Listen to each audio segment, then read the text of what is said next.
Hello guys, welcome to Pakistan area reaction. तो कैसे हैं आप सब? उम्मीद है आप सब बढ़िया होंगे, मजे में होंगे, खुश होंगे, आबाद होंगे। मेरा नाम है मुदस्सिर, मैं हूं मुबश्शिर। तो गाइस, आज हम बहुत ही मेगा किस्म का कंपैरिजन देखने लगे हैं दो किस्म की सुपर पावर्स का। एक है रशिया, इंडिया, चाइना। एक साइड मतलब RIC जो ग्रुप है रशिया, इंडिया, चाइना का, और दूसरी साइड है पूरा का पूरा नेटो, जो 30 देश, जितने देश उसमें आते हैं वो सारे। बहुत ज्यादा मजा आने लगा। देखते हैं कौन किस पे भारी पड़ता है। तीन इधर से मेगा पावरफुल कंट्रीज और उधर से नेटो। मजा आएगा। शेयर स्टडी का वीडियो, इनकी वीडियो का लिंक मिल जाएगा डिस्क्रिप्शन में।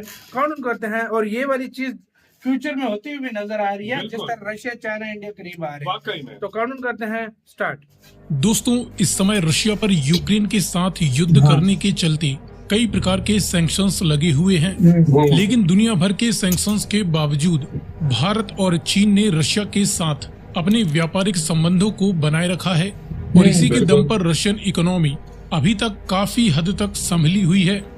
इन तीनों ही देशों में भारत और चीन दोनों ही देशों के साथ रशिया के संबंध तो मित्रतापूर्ण हैं, लेकिन भारत और चीन के बीच आपस में कुछ खास नहीं बनती है, और इसी बात का फायदा उठाकर अमेरिका व इनके सहयोगी देश लगातार भारत और चीन के बीच इस दुश्मनी को और भी ज्यादा गहरा करने का प्रयास करने की कोशिश में लगे रहते हैं। हाल ही में रशियन विदेश मंत्री ने भी कहा था कि भारत और चीन के बीच दुश्मनी की असली वजह इन बाहरी देशों का हस्तक्षेप ही है। यहाँ तक कि रशिया तो लंबे समय से ही रशिया, इंडिया और चाइना के बीच रिक नाम के इस नए त्रिगुट के निर्माण पर जोर दे रहा है। ऐसे में रशिया, इंडिया और चाइना, ये तीन दुनिया के बड़े ताकतवर और सबसे अधिक जनसंख्या रखने वाले देश मिलकर बेशक एक बहुत ही ज्यादा ताकतवर व प्रभावशाली संगठन बना सकते हैं, जिसका मुकाबला करने की हिम्मत शायद ही दुनिया का कोई और देश कर पाए।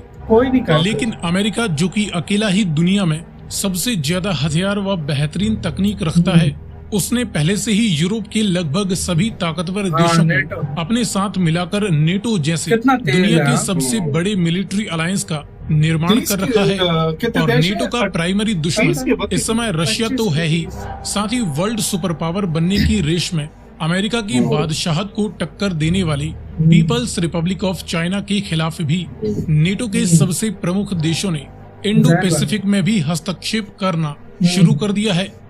ऐसे में भारत, चीन व रूस के बीच इस खतरनाक त्रिगुट के निर्माण की कल्पना मात्र से ही इन देशों के पसीने छूटने लगते हैं। अब ये ग्रुप भविष्य में कभी हकीकत बन पाएगा या नहीं, ये तो बाद में देखा जाएगा। लेकिन फिलहाल इस वीडियो में हम दुनिया के सबसे बड़े सैन्य संगठन नेटो के सभी देशों की कंबाइंड मिलिट्री पावर के सामने महज रशिया, इंडिया व चाइना की टोटल मिलिट्री फायर पावर का कंपैरिजन करने वाले हैं। लेकिन वीडियो में आगे बढ़ने से पहले आपके लिए एक सवाल। K2 ब्लैक पैंथर किस देश का मैन बैटल टैंक है? जर्मनी या साउथ कोरिया? यदि आपको इसका जवाब मालूम है तो कमेंट में लिखकर बताएं। साथ ही जानकारी पसंद आए तो वीडियो को लाइक एंड शेयर करते हुए चैनल को सब्सक्राइब करना ना भूलें। अब चलिए शुरू करते हैं इनके बीच कुछ बेसिक फैक्ट्स के आधार पर कंपैरिजन से। इसमें शुरुआत करें टोटल पॉपुलेशन से, तो इंडिया, चाइना और रशिया की कंबाइंड पॉपुलेशन करीबन 300 करोड़ के लगभग पहुंच चुकी है। इसके मुकाबले नेटो के सभी 30 देशों की टोटल पॉपुलेशन 95 करोड़ के आसपास है। टोटल जियोग्राफिकल साइज की बात करें तो ये तीनों ही देश मिलकर दुनिया का करीबन 30 मिलियन स्क्वायर किलोमीटर का एरिया कवर करते हैं। इसके मुकाबले नेटो के सभी 30 देश मिलकर दुनिया के कुल 24.6 मिलियन स्क्वायर किलोमीटर के हिस्से पर मौजूद हैं। नॉमिनल जीडीपी में भी इन तीनों ही देशों की कंबाइंड नॉमिनल जीडीपी वर्तमान समय में 24 ट्रिलियन डॉलर वैल्यू की आंकी जा रही है। इसके मुकाबले इन सभी देशों की total nominal GDP 46 trillion dollar का भी आंकड़ा क्रॉस कर चुकी है। डिफेंस स्पेंडिंग में भी ये तीनों ही देश मिलकर जहां अपने डिफेंस पर करीबन 450 बिलियन डॉलर वैल्यू का खर्चा सालाना करने वाले हैं, तो इसके मुकाबले ये सभी देश मिलकर 1.1 ट्रिलियन डॉलर वैल्यू का खर्चा अपनी डिफेंस पर कर देते हैं। हालांकि दोनों ही आंकड़ों में चाइना और अमेरिका का ही सबसे ज्यादा डिफेंस बजट है। इस प्रकार हम देखें कि इस कंपैरिजन की शुरुआत में ही नेटो के सभी 30 देशों की कंबाइंड आंकड़ों को केवल इन 3 देशों के ही टोटल नंबर्स ने काफी तगड़ी टक्कर दी है। बहुत ज्यादा। इसके बाद देखते हैं एयर पावर। तो मिलिट्रीज द्वारा इस्तेमाल किए जाने वाली विभिन्न प्रकार की उनके अलग अलग 10,000 मिलिट्री के पास है, एयरक्राफ्ट्स की 21,000 टोटल 10,000 से ज्यादा यूनिट्स इंडिया, चाइना और रशिया के पास एयरफोर्स में वो आगे होंगे नेटो भाई, के वो- सभी 30 देश मिलकर 14,000 तो सिर्फ 21,200 से ज्यादा अमेरिका विभिन्न के प्रकार के साढ़े टोटल 13,000 मिलिट्री एयरक्राफ्ट्स ऑपरेट करते हैं।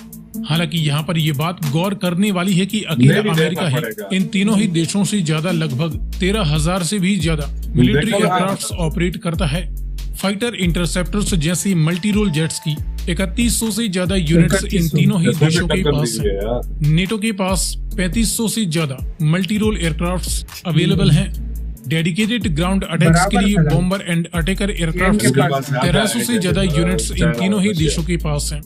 नेटो के पास 1150 से ज्यादा आप सही विभिन्न प्रकार comparison के लग रहा है, आप डेडिकेटेड भाई। ग्राउंड अटैक एयरक्राफ्ट्स मौजूद हैं। कॉम्बैट यानी अटैक हेलीकॉप्टर्स की 1000 के करीब करीब यूनिट्स हाँ। इन तीनों ही देशों के पास 3 हैं। देश और 14 देश, नेटो ये के भी पास 3 देश। 1400 से ज्यादा ये भी तो अटैक देखो। हेलीकॉप्टर्स अवेलेबल हैं। मास डिस्ट्रक्शन की बात करें तो ये तीनों ही देश न्यूक्लियर पावर रखते हैं, जिनके पास Destruction weapons रशिया उनके के पास ज्यादा। 6000 से भी ज्यादा व इंडिया चाइना के टोटल न्यूक्लियर वारहेड्स की 6800 से ज्यादा यूनिट्स वर्तमान समय में मौजूद हैं। उनके पास 6,000 नेटो के सभी देशों में अमेरिका, फ्रांस, यूके इन देशों के पास अमेरिका के करीबन 5,500 न्यूक्लियर वारहेड्स के साथ कुल 6,060 न्यूक्लियर वारहेड्स इस समय मौजूद हैं। इसके बाद बात करें जमीनी पावर की, तो हाँ। इस फील्ड में इन तीनों इसमें ही आगे देशों होगा। की मिलिट्रीज में इसमें full 43 लाख RIC से आगे भी होगा। ज्यादा टोटल एक्टिव ड्यूटी इसमें आगे सोल्जर्स होगा RIC। अवेलेबल हैं। नेटो के सभी देशों के पास एक्टिव ड्यूटी सोल्जर्स की 30 लाख से 30 ज्यादा आगे यूनिट्स होगा, लिख के लेना। वर्तमान समय में मौजूद हैं। मैन बैटल टैंक्स की देख लो। 22,000 से ज्यादा यूनिट्स इन तीनों ही देशों की आर्मीज लैंड ऑपरेट आर्मी करती RIC से ज्यादा हैं। नेटो के किसी सभी को देशों की आर्मीज के पास 12,500 के करीब ही मैन बैटल टैंक्स इस समय मौजूद हैं। सेल्फ प्रोपेल्ड हवित्जर्स की देखो, फर्क 10,700 से चेक करो, ज्यादा फर्क चेक यूनिट्स करो, टोटल जहां इन यूनिट तीनों ही करो। देशों के पास हैं। तो नेटो के सभी देशों के पास 4,600 के करीब सेल्फ तो भाई प्रोपेल्ड उसमें चलो, आर्टिलरी उसमें गन्स तो फिर मौजूद टक्कर हैं। दे रहा था। फील्ड उसमें तो हवित्जर्स में पिछाड़ टाउड दिया। आर्टिलरीज की 10,000 से ज्यादा यूनिट्स totally इन पिछाड़ तीनों ही दिया, देशों के totally। पास हैं। नेटो कंट्रीज के पास 6,200 से ज्यादा फील्ड हवित्जर्स मौजूद हैं। मल्टीपल रॉकेट लॉन्चर्स की 8,500 से ज्यादा यूनिट्स इसमें इन तीनों ही totally देशों NATO के की मार पास दी है हैं। Land force. नेटो के लैंड सभी फोर्सेस देशों के और पास लैंड 3100 के ज्यादा करीब हाँ, ज्यादा multiple land- rocket launch systems मौजूद हैं। अब बात करते हैं नेवी। नेवल पावर की, इसमें आप तो इस देखेंगे। फील्ड में बड़ी अमेरिका के एयरक्राफ्ट पास कैरियर्स ज्यादा की 6 यूनिट्स इन इसमें तीनों ही 13 देशों की अमेरिका नेवीज के ऑपरेट मुझे पता करती है हैं। ना, मैं- नेटो के सभी देशों के पास और चीजों 16 में लेकिन हैवी पता एयरक्राफ्ट नहीं। कैरियर्स अवेलेबल हैं। एम्फीबियस वॉरफेयर शिप्स या हेलीकॉप्टर कैरियर्स की 3 यूनिट्स वो इन रशिया देशों के के पास पास हैं। नेटो कंट्रीज के पास 13 हेलीकॉप्टर कैरियर्स या एम्फीबियस वॉरफेयर शिप्स मौजूद हैं। डिस्ट्रॉयर शिप्स की 76 यूनिट्स जहां इन तीनों और देशों की 112 नेवीज के पास हैं। तो नेटो कंट्रीज के पास 112 विध्वंसक जहाज अवेलेबल हैं।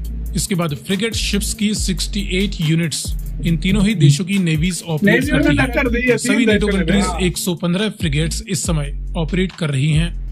इसके बाद कॉर्वेट्स की 170 से ज्यादा यूनिट्स जहां इन इधर तीनों ही ज्यादा है देशों की नेवीज के 80 पास से हैं। ज्यादा तो सिर्फ तो सभी चाइना के नेटो पास है। कंट्रीज के पास 55 कॉर्वेट्स बताई जाती हैं। समंदर के गुप्त हथियारों में सबमरीन ये की भी 160 से ज्यादा यूनिट्स इंडिया, चाइना व रशिया के पास हैं। सभी नेटो कंट्रीज के पास करीब लगभग 140 बराबर सबमरीन है, मौजूद सारा हैं। कंपैरिजन एक फिलहाल ये रहा इंडिया वैसे ही साथ यार वीडियो खत्म। यार नहीं, देखा जाए अभी तो तो मिसाइल टेक्नोलॉजी एयरफोर्स ऐसी है। मिसाइल टेक्नोलॉजी रहती है। अगर मिसाइल टेक्नोलॉजी डाली जाए तो वो RIC के पास ज्यादा होगी। अब आते हैं लैंड फोर्सेस में। प्रॉपर बहुत बुरे तरीके से रहा है लैंड फोर्सेस में भारत और अगर तीनों रशिया और ओवरऑल चाइना ने। किया जाए ना, तो लगभग बहुत बड़ी टक्कर एक दूसरे मैं कहता हूँ ओवरऑल किया तो देशों को 50-50। तीन देश टक्कर देते हैं। अगर भाई देखा लोगों जाए को। ओवरऑल हाँ। शुरू से पॉपुलेशन का भी फैक्टर इसमें बहुत जरूरत पड़ता है, क्योंकि भाई उनके पास लड़ने वाले भी उनके बहुत पास जब होंगे ही नहीं लड़ने वाले तो और भर्ती कहाँ से वो वाकई करेंगे। में। पॉपुलेशन बहुत बड़ा 300 करोड़ और 95 करोड़ बहुत बड़ा बहुत फैक्टर बड़ा काम किया। factor है इसमें। तो पॉपुलेशन का ये चीज माइंड में रखनी चाहिए इनको। बिल्कुल। अगर टोटल देखा जाए ना, टोटल जितना भी है, ये 3 देश, तबाही होगी ये 3 देश 30 देशों पे भारी ये वॉर हो गया तो ये तबाही होगी। दुनिया का 1 इंच भी नहीं बचेगा नहीं बचेगा। अगर इनकी वॉर हो गई तो सीधी सी वाकई बात में है। ये 3 देश जो है ना 30 देशों पे भारी है। 30 क्या और भी ज्यादा आ जाए तो उससे भारी ये पड़ 3 जाता है। देश साथ आ जाए ना, मैं कहता हूँ ना भाई, मैं गारंटी बोल रहा हूँ आपको, किसी का बाप भी इनसे पंगा नहीं ले पाएगा। अगर मैं आपको सच्ची बात बताऊं ना, जर्मनी, यूके, फ्रांस, अमेरिका और एक और देश, कौन सा यूके, था? नहीं, यूके तो मैंने बोल इटली दिया। वगैरह। मतलब 5-6 देश, इन 5-6 देशों को निकाल दो ना, मैं आपको गारंटी से कहता हूँ अकेला कि इंडिया ही काफी होगा। पूरी वो ये तीन कंट्रीज पूरे दुनिया के लिए काफी हैं, जिस हाँ। तरीके से हिसाब है, हकीकत में सही तुम्हें बात है, बताऊं। लेकिन हाँ, ये पूरे नेटो पे भारी पड़ते हैं भारी ये पड़ते तीन हैं, वाकई कंट्रीज, में, मतलब जिस वाकई तरीके में। से आप देख लो ना, तो उनको निकालो भी नहीं ना तो कोई नहीं, ये इधर अबे से ये mega जो 30 है powerful ना, 30 को हाँ। इतने पावरफुल है, ये इतने टक्कर दे रहे हैं तो भाई। देख लो मैं आप, कहता हूँ बेड़ा गर्क करके रखते लैंड हैं। फोर्सेस में तो चलो, एयरफोर्स में तो इन्होंने फिर टक्कर दी है ना, टक्कर दी है, वाकई उधर में। लैंड फोर्सेस में तो वो हिला भी नहीं है नेटो। टोटल डोमिनेट हाँ। किया, टोटल मैं कहता हूँ तबाह करके सीधी रख यार, दिया मैं तो इसमें कहता हूँ यार। ये ग्रुप बने बीच में और भी शामिल हो, पाकिस्तान भी हो जाए, मजा आ मेरी जाएगा। नजर में पूरे मजा आ एशिया को जाएगा। शामिल होना चाहिए, सही बात है, आपस में मिलना चाहिए। ये वाले जो हो गए एशिया की यूनिटी होगी, एशिया को ये 3 कंट्री अगर चलाएं तो मैं कहता हूँ मजा आ जाएगा इस भाई। टाइम यूरोप जो है ना, हर एक के साथ हाँ। इकट्ठा जुड़ा होता है, कहते हैं हाँ। यूरोप नाराज तो सारे नाराज, हाँ। ये वो गाड़ करते हैं। में मैं क्या कहता हूँ यूरोप एशिया है? नाराज, हाँ। सब जो है ना घुटनों के बल आप लोग बैठ इसका जाएंगे। कहना है अपने कमेंट सेक्शन में दे, अपना बहुत ज्यादा ख्याल रखिएगा तो यार।